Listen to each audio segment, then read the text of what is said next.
Well, hello, everybody. I'm so thrilled to be here today for this topic, which is very important and one that I never, when I first started my own photo organizing business, I had no idea that I would be doing a lot of scanning, and then how much scanning and photo restoration professional photo managers do for clients. It's a significant part of their business, and we have three wonderful pros to introduce you today who will share information about their process, and then also we'll be sharing information about doing the business as well. So first up, I really am excited to bring Rhoda Gordon. So Rhoda, come on and join us. Hello, Rhoda. Good to see you. Good to see you. Rhoda is going to tell us a little bit. Okay, we got you. Tell us a little bit. I want you to tell us about your business. And then when I put out a call to professionals asking them for some ideas about this, you said right away, one of the things that people never really think about is actually preparing their photos for the scanning process, which is absolutely a critical piece of it. So tell us about you, and then let's jump in on that conversation. Yeah, well, thank you for inviting me. And hi, everyone. I'm Rhoda Gordon from Sunflower Photo Solutions. I've been a certified manager for over 8 years, and I am passionate about helping people and businesses save their story by organizing, paring down, and backing up their print and digital media collections. And additionally, I provide ways for them to share with family and friends through projects and products. I'm also the creator of Dig Your Photos, an exciting product to make organizing photos at home fun and easy. And like I said, I'm excited to be here. I'm going to talk about how to prepare for scanning. But really, let's just talk for a few seconds about why scan. One, it creates a backup of your collection. So now if anything happens to your print photos through just attrition, fading, dust, mold, or some sort of natural disaster, you will have a backup. It also allows for color correction and other types of restoration, which Neil will speak to later in the talk. And it creates a shareable collection for all those family and friends, relatives who are not close to you, and you can share through a plethora of ways, including a family website or a shared album. Yeah, So let's dive in. Oh, yeah. Oh, so, I mean, I just agree completely. The having had a bunch of my old scrapbooks scanned is giving me access quickly to photos that nobody's ever seen, or that I can share quickly, on Siblings Day, right? Or, Love Your Dog Day, all those crazy things that they have that you need access to. But go ahead and jump in and tell us a little bit about how to get prepared. Yeah. So, I mean, just with the dog, I think people take more pictures of their dogs than anything else these days, but you can look that up. Yeah. So here's some things to think about when preparing to have your photos scanned, or to scan yourself, or to send out. What brought you to the decision to have your photos scanned, right? I mean, define your goal. Do you have some event coming up, like a wedding or a graduation, that you want a slideshow or an album created for? Or maybe you're downsizing, or just contemplating a move, and you don't really want to move again with all those boxes and bags of photos, or the large collection of photo albums you have. So depending on what your goal is, that will also depend on the first part of preparation, which is gathering your items. And so if it is some sort of event like a wedding, you're probably going to want to look more towards your albums, which will be the best of the best photos of whoever you're creating the slideshow for, framed pictures, and even in your nightstand drawer where you keep your favorite picture of your son or your daughter or your aunt, whoever's getting married. And if it's that you just have been thinking about this for a long time and you really want to save your story and back up your entire collection, well, then you're going to be going on a scavenger hunt through your house, your basement, your attic, maybe your storage facility, to find all your photos to prepare for scanning. So, depending on what you've defined your goal and why you've come to scanning, will also determine how you gather your photos. Now, the next thing is organizing. Oh, go ahead. No, that's the next thing is organize. Okay. The next thing is organizing your photo collection. And it's important to do this before scanning, because it will save you time, money, and effort in the long run. Let's think about it. if you just take all your photos that are in boxes and you're just frustrated and you're not sure what to do and you just want to hand it over to a scanning company or just start scanning it yourself or find a certified photo manager, you will spend more money because there are going to be photos in that collection that you don't need scanned. Blurry photos, duplicates is a big one, and also photos of scenery that maybe you don't need 10 scans of the same photo of scenery, right? So you can pare down your collection by organizing. Also, if you do not organize your photos before scanning, then you're taking the mess, your print photo mess, and you're creating a digital mess, which is even harder to plow through to find the particular photo that you're looking for because all the file names don't make any sense to you. And it's harder to go through digital files to find the one that you want. So organizing is paramount before you start scanning. And how you organize will be really based on how your family took pictures throughout your life or whatever the collection is, whether it's generations or within only your family pictures. So, the most popular ways are chronologically or by category. If you're doing chronologically, you don't have to do it down to the day or the year. You could do it by decade or by generation. And if you're doing organizing by category, you think about how your family took pictures. It could be that they only took pictures on holidays, vacations, and family reunions. So those are your categories. So I highly suggest organizing your pictures before scanning because that is going to set you up in the long run for a successful digital collection. Yeah. Once you've organized your pictures, um, naming your files and folder system digitally really is also important so that you can find the special picture. And your naming conventions will fall out naturally from how you've organized your photos. So if you've organized your photos chronologically, then your naming conventions will be by date, whether it's by decade, 1990s, dash, whatever, or down to the date. Let's say there was a print photo from April 8th, 1990 of some sort of event. Then you would name it 1990-04-08 dash whatever event it was. And then you would be able to find it again. Same thing with if you did it by category. If there was, let's say, the Gordon family reunion from 1987, I would name it 1987 Gordon family reunion.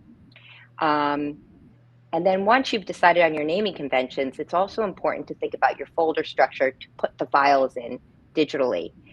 And again, you don't have to go down to the lowest level. You can do high level like 1990s, 2000s, 2010s, or holidays, vacations, something like that, just so that you can find those photos again, and then generations to come can also understand where the photos are. But the most important point is once you've defined your naming conventions, be consistent with it so that other people can understand it, even if you're no longer around to tell them. And the next thing that's very important is that before you're scanning your photos, it really is crucial to make sure that they're clean to achieve the best results. Even a speck of dust on a print photo will be magnified once it's scanned, and then it will have to be fixed. That blemish will have to be fixed digitally. So you're going to save yourself time and money also by making sure your photos are clean, both front and back. So the front, you can use compressed air in a can to blow the dust away, or just a soft brush to brush the dust off the front of the photo. As for the back of the photos, some photos may have glue residue on it or tape residue from depending on what type of album or frame it was in. So we want to make sure that all that residue is off because if you're actually stacking your photos, then you could be damaging the front of the photo underneath it. And also it could, depending on how it's going to be scanned, it could ruin the scanner and gum it all up with residue. So I always use, or I like to use, a gum eraser, and it actually balls up the glue, and so you can brush it off on the back of your photos. And lastly, when you're handling your photos, especially if you're preparing to scan, I like to use cotton gloves your fingers have oil on them, and you don't want to actually make the photos more smudgy when you really want them to be nice and clean before scanning. So I suggest using cotton gloves. And the last thing I'll say to think about is resolution. It counts. When you want to scan and preserve your cherished memories, you want to make sure that you're scanning at the right resolution. And Cheryl is going to take us through that in the next part of this talk. Now, I didn't have slides for you because I kind of wanted to just talk about it conversationally, but I do have a handout. I think that is going to be put, I'm not sure, in the chat or at the end. It's a digital download. There it is. So if you're interested in what I said and you didn't feel, you didn't take notes, which you don't need to, the digital download will definitely spark your memory. Great. That was so excellent, Rhoda. There's so many, I mean, I think a lot of people think, oh, I'm just going to open up this box and start maybe starting on a scanning project on my own. And those tips, like getting organized, knowing what your purpose is, cleaning the photos, right? All of that is so critically important to have a good, successful process. I scanned a bunch of photos once and didn't know to clean them. And I was always so frustrated that why they were so, just didn't look right? Like, well, it doesn't look the same way, right? So it's a critical piece of the part of it. So thank you so much. So thank you. Yeah. And we'll take questions at the end. So I know there's some questions already coming in, and we'll bring the guest speakers back at the end to make sure they answer your questions. So if you have questions, go ahead and put it in the chat. So next up is Cheryl, and I'm excited to have Cheryl join us because she'll introduce herself, tell you a little bit about her business. And there's a lot of confusion, I think, about this concept of what DPI should I scan, or, you know, how do I want to display photos, and just a lot of different things about that. So, and you are the perfect guest expert to fill us in on that. So, well, I don't know about expert, but I've had some years doing it. So thanks, Cathi. Thanks for having me. I'm going to share my slides in just a minute, but just a little bit about me. I've had my photo organizing business for 11 years, and I've been a member of the Photo Managers for 10 years this month, actually. And I offer scanning and print and digital photo organizing, photo books, montages, and video conversion in my business. When I first started, I used a high-speed scanner and a flatbed to scan print photos, and about 5 years ago, I moved to camera scanning. Prior to starting my photo organizing business, I owned a stock photo agency where I managed a library of about 500,000 digital photos. So I've been working with scanned photos and digital photos for basically since the the mid 1990s. So over the past 30 years, digital photography has moved from a novelty to the norm. However, most people still don't understand resolution, how it's determined, and what it means when scanning or printing photos. We throw around terms like high res and low res and make assumptions that are often incorrect. Clients rarely understand resolution, so it's really critical for us to make sure we understand it so we are delivering what we're promising to our clients.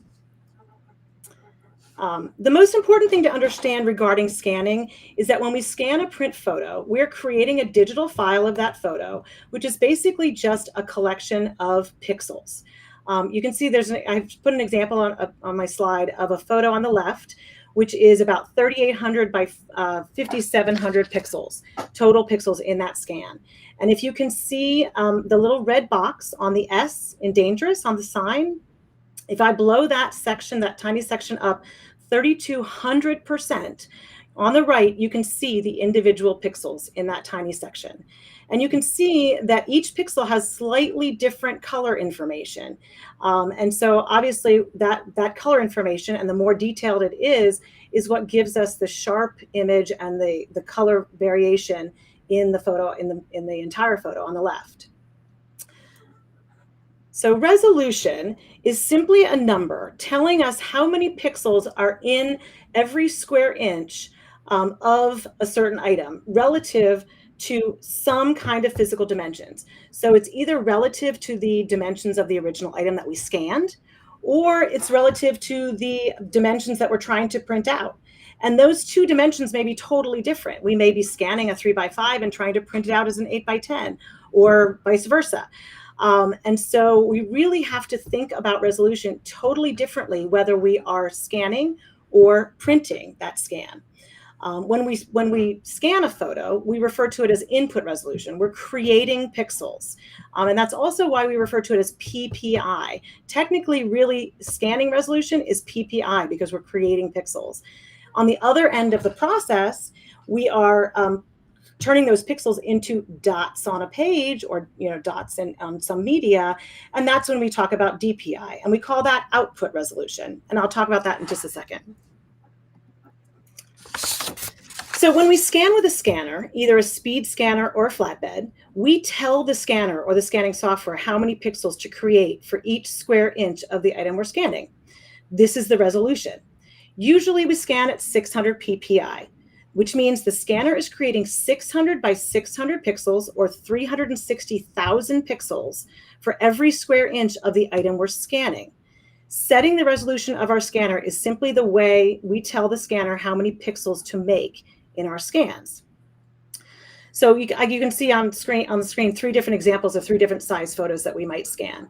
And basically, the scanner we set the scanner at 600 PPI, and the scanner is going to create 600 by 600 pixels for every square inch of each of these photos. But because they all have a varying number of square inches, we're going to end up with a varying number of pixels in our scan, even though they were all scanned at 600 PPI. So therefore, when using a scanner, our scans will have a different number of total pixels in the scan, depending on the size of the item that was scanned. So just to give you a slightly different view, you can kind of picture the individual square inches.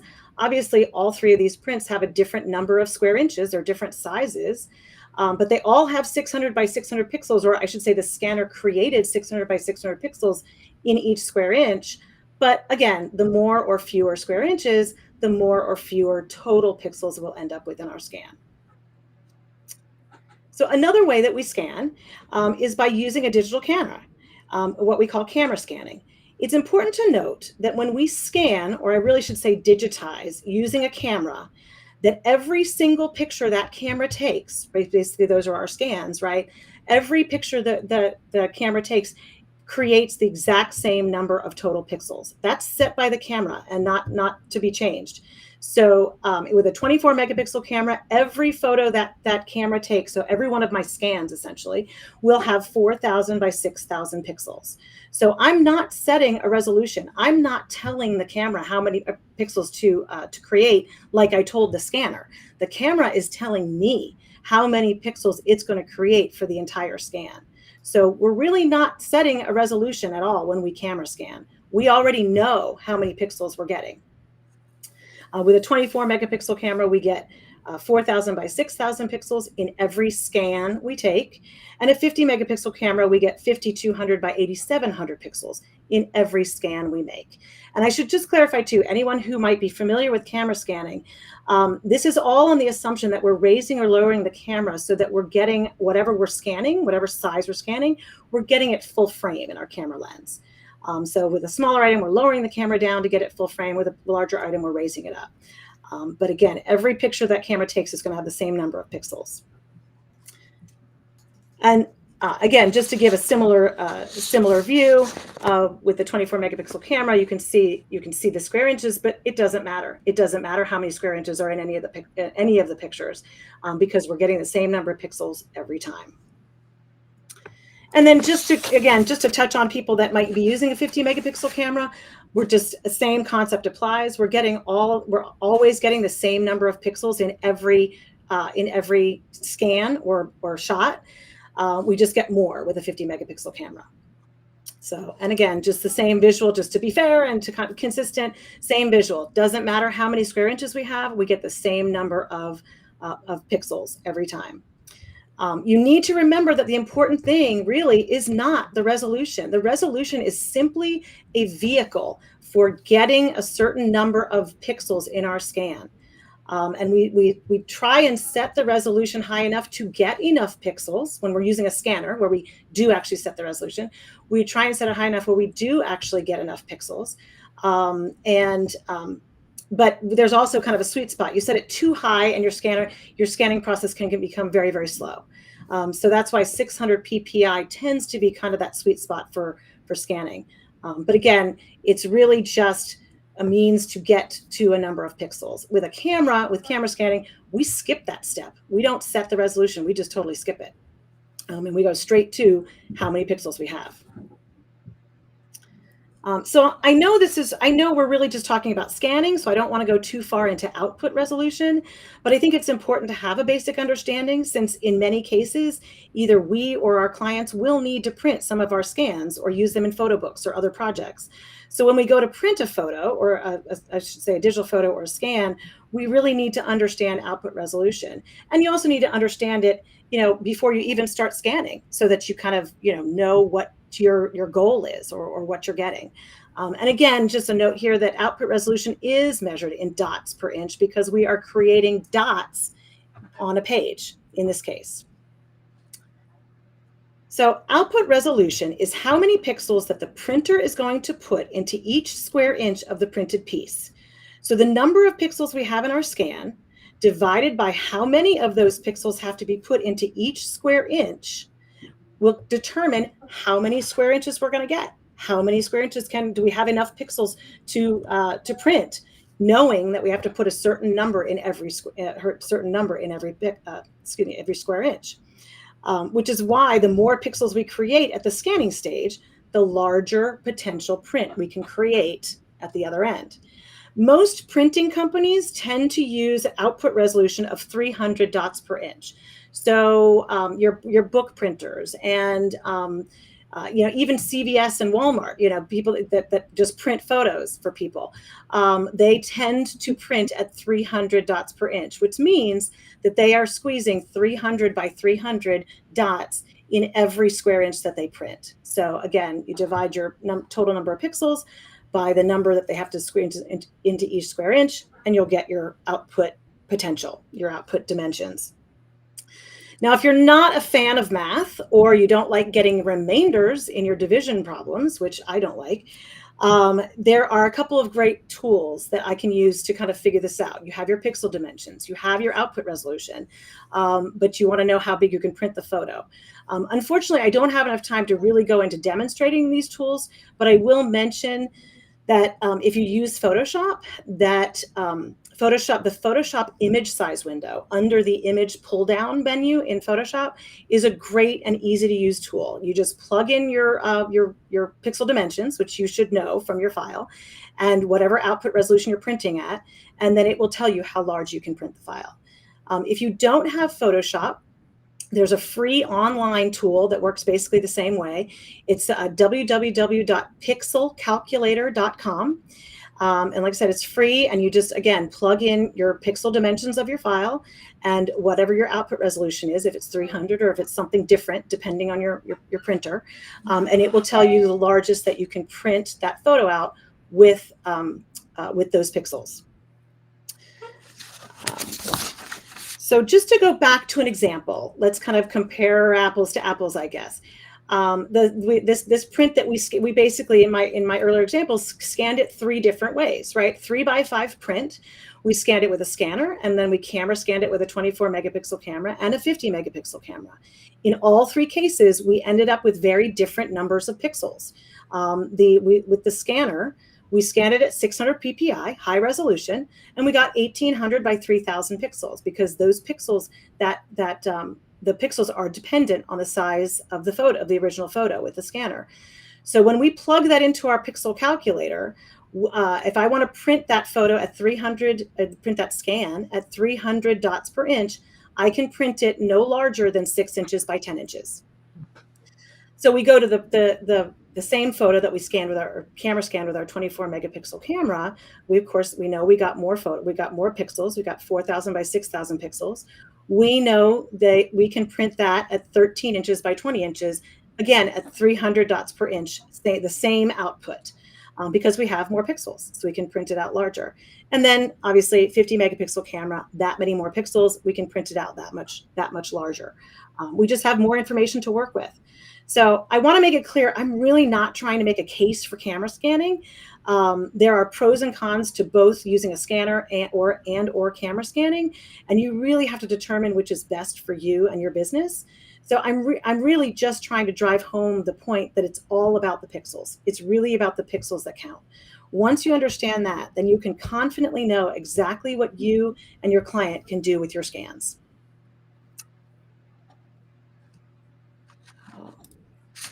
So that is the end of my presentation about resolution. I hope I have kind of maybe shed some light or clarified some aspects of it.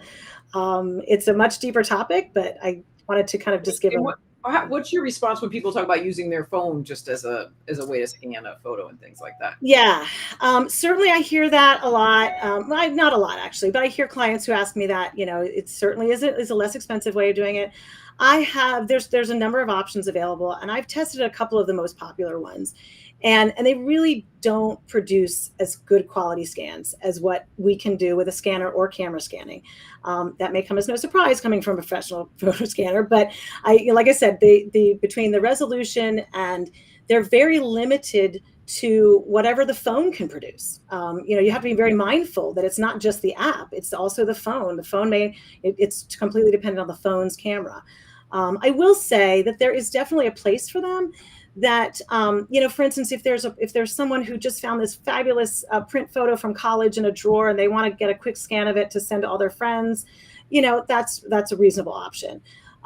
There's also clients that we know are probably never going to pay us our hourly rate to scan or to organize their photos, and they don't have the budget for it or whatever. And if that's the only way that their pictures are going to get preserved and digitized, then I think a phone app is a reasonable option. Our goal, I think, as archivists is to just get people to preserve their photos. So if they're never going to hire us anyway, I'd rather see them preserve them somehow. Yeah. And the phone apps, again, some are better than others, but are a reasonable option. Right. Yeah. Good. I agree with that. And I think I just see with the free calculator web address again was. Oh yeah, it's just as it sounds. Pixel, Pixel calculator, CALC calculator. .com. That's what Cheryl herself. This is, I learn something every time, Cheryl. It's funny because math and fractions and stuff always intimidate me. So I always get a little bit deer in the headlights when people start talking pixels and DPI. But it's that that was very helpful. I found that I definitely have a better understanding. Good. Thanks. Before we meet Neil in a minute, I want to just share with you, for those of you that don't know the photo managers or new to this concept, that you can actually have a business doing this. We're going to share I'm going to share my screen, and you can actually become a professional photo manager by if you have never been to our website and checked us out. Let's see what we're going here. This is our landing page, and we have lots of courses included in your membership where we talk about these topics, how to start a business, how much to charge, what kind of scanners, whether you just start with a flatbed basic scanner, when do you move to camera scanning. And we have amazing members that you just met, a couple people who share their wisdom willingly with everybody. And so again, I'm not going to walk you through all this, but you can go to our website and decide if this is something that you're interested in. We'd love to have you become a member with us. And if I go back here, let's see, do I stop sharing? How do I stop sharing my screen? Do I just stop sharing screen? That was easy. All right. And so we also have a photo manager in training program as well, where if you're not interested, you don't know if you really want to do this as a business, but you'd like to meet and work on your own family photo collection, then you can also go to our website and learn about that. It's a 1-year program. It's $299. We have over 100 people going through that. We have lots of opportunities for them to meet with each other. We have lots of training built in as well. So I wanted to ask Rhoda and Cheryl to just jump back on for a minute and share their top 3 tips for anybody who's thinking about doing this as a business. What would you suggest to them? We'll start with you, Rhoda, and then we'll have Cheryl conclude. So the top 3 tips of starting a scanning business on your own is One, a love of photos and stories of people, not just your own. I mean, I love looking at people's pictures, whether I know them or not. My clients, I get to know their entire family. So, it has to be from the heart for sure. The next one I would say is get training. Cheryl and I only scratch the surface of what you need to know, obviously, about scanning, and even only what you need to know about what we talked about just on the surface. There is so much to know, and there are so many great resources out there. Of course, the Photo Managers is one of the fully comprehensive resources there is out there for getting education, but certainly learn as much as you can about scanning and the different options you have, because there's definitely many different workflows you could choose to implement.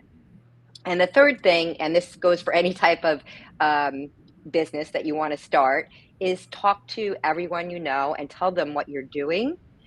Think of all the people in the last year that have moved or downsized or rented storage facilities because they just have no more space anymore for all these photos. It's a growing business. Scanning as well as managing people's photos digitally. People are not stopping taking pictures, they're taking more and more, and they're starting to do more and more projects with pictures. So it's plenty of opportunity out there if this is what you find that you love. Perfect. Yes. Cheryl, how about you? So, yeah, of course, I absolutely agree with everything Rhoda said. In fact, we put some of the same things on my list as well. But I would say, I mean, the first thing I would say, again, just to kind of piggyback on what Rhoda just said, that there is so much business. People are so thrilled to find out that there is even someone they can pay to do this. They're drowning under photos, and they're stressed out, and they just don't even, half the time, Cathi is doing a fabulous job getting the word out, but I mean, just talking to everybody, and telling them, and usually the reaction is, oh my gosh, I've been waiting for you. But as far as tips in starting the business, I would say, again, a plug for the Photo Managers is there's so many resources, that they offer, between courses and document templates and the private Facebook group, where you can be sitting with a client in their house and have a question because you can't figure something out, and you send a message to the Facebook group, and you get a response, at least one, immediately. And so it's like sitting in an office with 700 other professionals that do what you do, and kind of your IT department. So I would also I can't stress enough what Rhoda said, which don't scan an unorganized collection. It can be so tempting, either for just a DIYer to just go ahead and scan your own collection without organizing it, or for people to come to you and say, well, I don't really want to pay you to organize it. Please, can you just scan everything? You're doing them such a disservice. And, it's just like Rhoda said, it's just a digital mess. And then I guess the last thing would just, if you do have a photography background, I would look closely at camera scanning as a scanning option. It is definitely a bigger investment, but it does offer some flexibility as well. And if you have a photography background, you at least are probably partway through the learning curve. So yeah. Because there is a learning curve with it. So anyway, again, not trying to say that it's better than a scanner. It's just it's something to look at if you've got the experience. Yeah. Excellent. Thank you so much, Cheryl. Yeah. And as we dropped in the chat, we do have a course on camera scanning that is geared towards people who have no experience whatsoever. It takes you through what kind of equipment to buy, and takes you through the whole process, because there is a learning curve for sure. But it is definitely a growing business. We have just had our annual conference. And for those of you that don't know that, we have a virtual conference coming up in 3 weeks, and you can join with a snapshot pass for $49 and just take one breakout and then attend our keynote speakers, or you can join and take all the different classes. But we had somebody there that was selling, he sells a lot of the pieces to camera scanning, and he has targeted mostly the generation that's really interested in taking film photography again. That's kind of a growing movement where people are taking pictures with film again, and especially the 20, 30-year-olds. And then after they do that, they get it developed, and they want to scan them because they want to be able to have access to those photos digitally. And he had no idea there was this group of mostly women, but certainly of all different ages, that were attacking his booth to learn more and buy everything they could about camera scanning. So it was pretty fun to see that happen. All right. So thank you again, Rhoda and Cheryl. And next up is now one thing that also happens with photos is is restoring photos, right? Photos that have been torn, photos that are faded, photos have lost their color. And we were fortunate to meet Neil, I think about a year ago. He's coming to us from Ireland, where he has a wonderful business that he could do from anywhere in the world, but he happens to be joining us from Ireland. Welcome, Neil. And so why don't you tell us a little bit about your business and then share some of your before and after photos and address how important it is, though, to bring these photos back to life and how you have come to do that. Yeah, well, basically, it was a hobby, and I suppose with all the photo managers, I probably started somewhere as a hobby, and that from what I see on the Facebook and talking to others, a lot of that started just by people doing the pros doing their own collections. So I initially started photo restoration for my father. That's how I got kind of proficient in Photoshop. Um, So yeah, and I love it. I mean, I do. I have had another job, another business, and I've kind of put that aside because I find the restorations very therapeutic for me anyway. Um, I know there's some people probably don't like doing restorations. Photographers, for example, might not like editing their own photos. They'd rather be out shooting photographs. So for me, I would be. Um, I just get great pleasure out of it. Yeah, Good. Okay. So share, why don't you show some of your examples for us? yeah. I'll talk through some things here. Let me see. So I'm just going to. I'm just going to change that. So okay, 1 second now. Okay, so I get most of my photos. I get uh, through the internet, basically through email. And a lot of people, the girls there, Cheryl and Rhonda were talking about um, scanning photos, but I get a lot of photos that come from photographs or photos. Like for that example, so I would um, become slightly distorted. I would change the perspective on them, and I go back to the person. I would give them a quote saying, "Yeah, I can do that," or "I can't do it." And the way I work is I work on a no fix, no fee. So um, I'll tell the person they can fix it. If they're happy with it, they pay, and if not, um, they don't. So that's just an example of it's a fairly good one. I get worse than that. Photos of photos, and again, scanning. I always advise get scanning done, but not everyone has access to a scanner, even though they're most likely integrated onto printers nowadays. That's another example. These are just going to go through examples of what I've done. Um, so here's one I've done a few years ago. I put examples up on the website, and probably for my own detriment, people come up with photos that I can't repair. But I do try. So they see something like that and they say, "Can you fix it?" And I go, "Maybe." I'll give it a try. I'll assess the photo first and see what I can do with it. I do posters. There's some maps as Mm. well. That's a photo that was very faded and dirty, and that was a fairly easy one to do. When play around the histograms and stuff like that, just clean it up and get rid of stains off it. Also do photos. I've done a photo for Channel 4. I think PBS in the US had my grandparents' war, so I've done a photo. The example of that in the middle is the photo to the left was the photo that was given to me, and I would assess the photo. I'd send them back the middle one and say, "Look, does this look like the guy, the person?" And they did. So then I just finished it off. So if you're restoring faces, it can easily go wrong. So there's a map I've done as well. So I do documents and maps. That's another one I've done years ago. There's a couple more examples, and then that photo you might see on the internet. It's one of mine.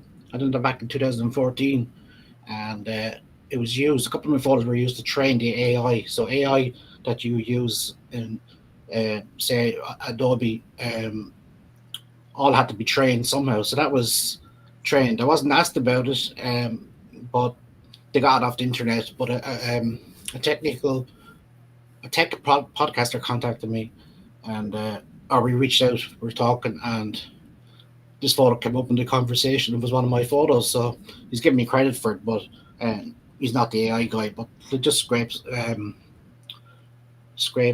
photos off the internet to train the AI. And then what I do is sometimes I get photos where a customer had tried to do AI, whatever software they're using.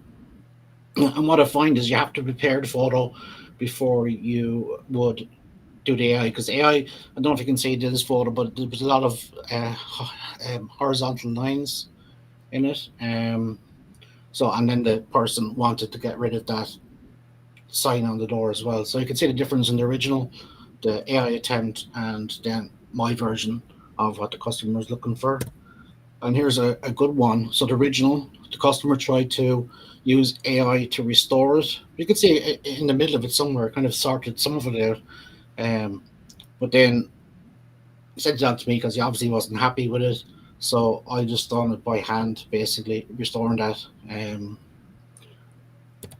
that's basically me with these. So yeah, and that's another restoration there on that the lady, again, just bringing that back, working with the customer to see are they happy. So I go back and forth, do a load of edits on it. So because what I find is customers perception what the photo is going to turn out is always different, Okay. Yeah, that's amazing. That's incredible work. I'm glad you also brought up the AI piece of it, because I think everything is like AI, and especially in the photo video world where there's so much yet that humans we need to are an important piece of the puzzle, right? So yeah. And you have to prepare the photo as well to get good results. So you can do it in Photoshop or do it in some other software, but if you just throw a photo in sometimes into AI, it won't come out right. You probably notice colorizers are very popular, so people will put a colorizer to the photo, but it doesn't get the colors accurate sometimes, especially on uniforms.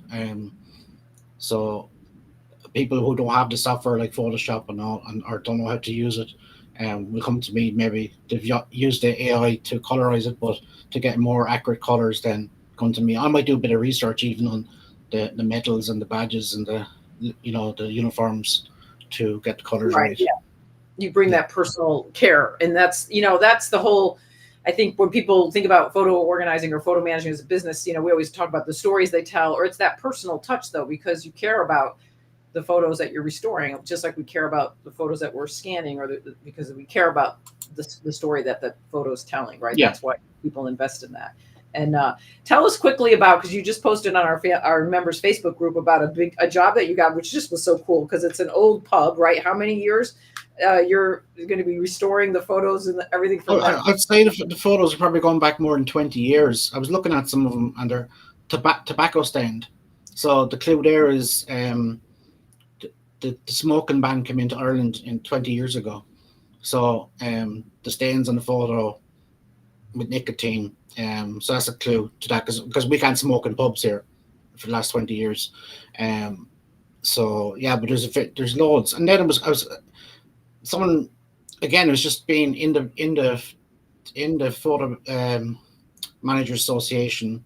Right, people know that in a minute now because I'm kind of out there. I'm not really doing the scanning. I'm just doing the photo restoration. That's what I love doing. And fair play to the two ladies there doing the scanning. Yeah, you have to have patience for that. So this has been my first scanning job, basically.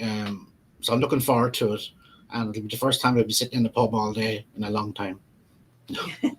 Right. So yes, because they don't want to post the photos. They don't want you to take the photos out of the pub, right? So you have to bring the So they want to take them down and put them back exactly where they were. So we're doing them in batches and sticking them back up on the wall, and then once I scan them then and split them up, and I'll try organize. Well, I won't be able to organize them like the ladies were saying. I'll just have to do them in batches, and then I'll send them back to the client, and they're going to pick the ones that will be going into a book, I think. So I should be starting that next week. I haven't started it yet, but I was up with them on Sunday there looking. So it's very Excellent. exciting. Yeah. So as you can all tell, that those that are joining us, that's an international, people all over the world do this for a business, and members of the, we have members from all over the world that are members of the Photo Managers as well. So thank you so much, Neil. I think now, Rebecca, I think there were some questions. I don't know the easiest way to do that. If we should go back through, if you can read those out and maybe ask, and then different whether it's Cheryl, Neil, or Rhoda would answer the question. Sure, sounds good. I'll bring them up on screen again. I'll bring everybody back up with us. Okay, so just a couple of questions came in. Mostly we get a lot of comments saying how great Neil's restoration work was, so that was nice to see, and how helpful the session was overall. So one question that came in first was, what's the best way to clean? Compressed air or some liquid? What do you guys recommend for that? Well, I'll just give my 2 cents, and Cheryl can. So if you're cleaning because of dust, I like to use a brush. I think somebody posted you can get an anti-static brush, but there are soft brushes that are made for cleaning photos and other delicate objects like that. Will usually pick up and get rid of all the dust. If you're using cotton gloves, you could even, and you see some sort of smudge, or something on it, you can use the cotton gloves. And then also compressed air is a good way. Sometimes it actually comes out too much, so you have to make sure that you're at a distance when you use the compressed air. But I personally like the brush the best. Yeah, Cheryl? I would say the same thing. I use an anti-static brush more than anything, or if not compressed air, just a hand squeeze, air blower. I mean, it's not perfect, but it's certainly, especially for slides, it will just kind of get the biggest stuff off. But you want to be careful, of course, not to rub especially if it's film, negatives or slides. You want to be careful not to rub things too much. So yeah, that's why the brushes tend to work well. All right, thank you.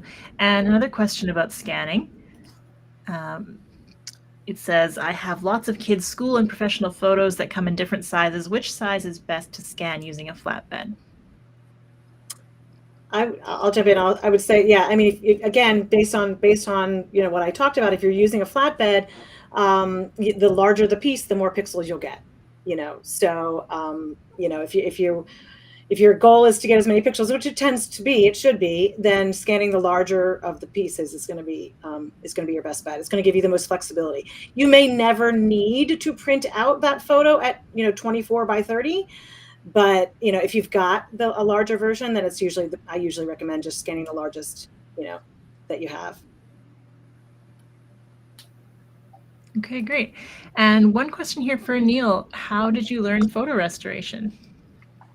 It was just started as a hobby. Basically, my dad would have photos, and he'd say, "Can you do anything with that?" I think the very first photo I used was Paint. Remember, Windows Paint? It was a pixel by pixel job, just coloring in the pixels, and then just using the snip. But basically, it's practice. What I would say is, get a photo. You don't need to learn everything. Just learn what you need to know. So if you have a photo, try and figure out what's the best way to fix that photo, and you learn as you go along. And most photos you end up using the same tools all the time. I had a photo the other day, actually yesterday. A lady sent it to me, and she sent it to a company in the UK. She's from the UK, and she came back to me and said the company in the UK didn't do the results weren't great. But what I had used is the histogram is a great tool, and it's really to get back the original colors and shades in the photo. So you learn that as you go along. You won't know it straight away, but you just figure out. Just work with one photo when you're starting out and try and fix it, and you learn the tools as you go. And then if there's some other problem, you'll just learn to do that as well. That's great advice in terms of even starting a photo organizing business or any business. Is only start with small, and you'll learn. You don't need to know it all to get started, right? A lot of people think they have to know everything, and I'm sure with photo restoration, I would imagine that's the same concern you'd have. Like, when you see all the possibilities, you think I should know how to do all of that, but really everything is a process of learning. So, Cathi. Yes. I'm sorry. I don't know if Rebecca was going to, I see one other question that, how you introduce photo organization to potential clients. Sorry, Rebecca, if I'm preempting you.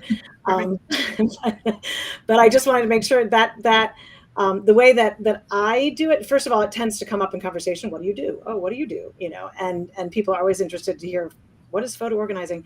But the other thing too is just simple things like put your signature, then your business name and your tagline at the bottom of every email that you send, no matter who it's to. It doesn't have to be regarding business, but like I just got it's at the bottom of every email I send. And I just got an email from someone on my son's lacrosse team who saw an email about lacrosse and was like, hey, I want to talk to you about what you do. You know, can we meet so we can talk more about what you do? And that's happened so many times over the past, 11 years.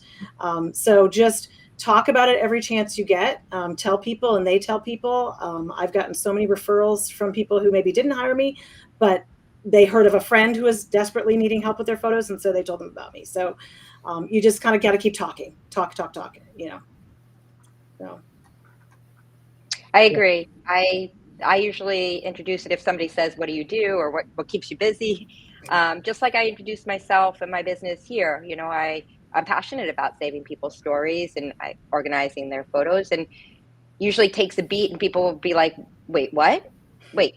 And then they're like, you mean like digital? And I'll say, yeah, print and digital. And then they start thinking where all their digital photos are, like stored in a drawer on a flash drive or here or there, and that they could have it all in one place. People don't understand how pervasive it is to have your photos, that their photos are everywhere and they don't even understand it. So the more people you talk to, the more times they'll come back to you with more questions.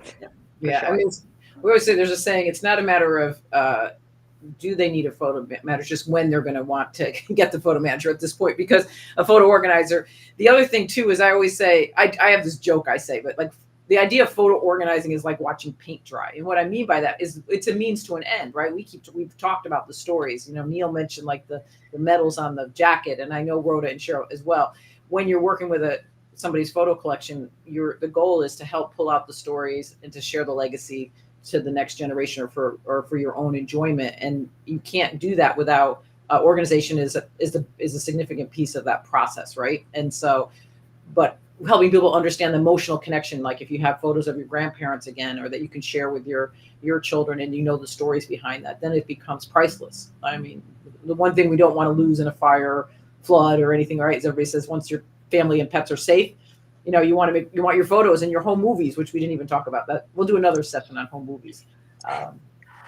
Sure. So, well, good. Anything else? I don't think I've seen any other questions too. What do you think? We're right on.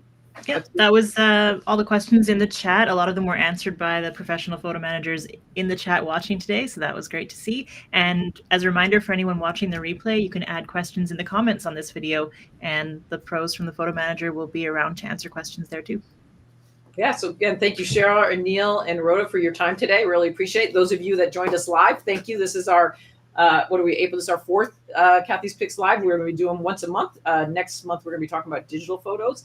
And so we love bringing professional photo managers to you, so you get a chance to meet people and hear from the experts. And if there's topics that you're interested in, drop a note in the chat as well, or you can send us a note at support@thephotomanagers.com, because we can talk about lots of different topics. So please let us know what you'd like us to talk about, and we have hundreds and hundreds of professionals who can bring you excellent advice. So thank you, everybody, again. Really appreciate your time. Thank you. Thanks, Cathy. Thank you. Thank you. Bye.